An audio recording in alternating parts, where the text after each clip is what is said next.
इंतहा पसंदाना सोच भारत की गलियों से निकलकर एलीट क्लास तक पहुंच गई।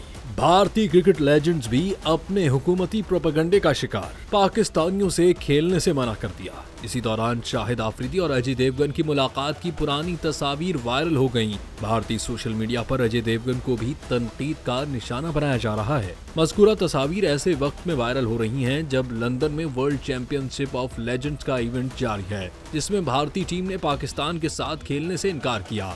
भारतीय खिलाड़ियों ने खास तौर पर शाहिद आफरीदी की ग्राउंड में मौजूदगी का बहाना बनाकर मैच मनसूख कराने में किरदार अदा किया। एक भारतीय सारिफ ने ये तस्वीर सोशल मीडिया प्लेटफॉर्म एक्स पर पोस्ट की, जिसके कैप्शन में लिखा कि अजय देवगन बहुत खुश होकर शाहिद आफरीदी से मुलाकात कर रहे हैं। इन मशहूर शख्सियात की देशभक्ति सिर्फ PR के लिए रहेंगी, बाकी ये पैसे के लिए कुछ भी करेंगे और मुल्क के लोगों की परवाह नहीं करेंगे।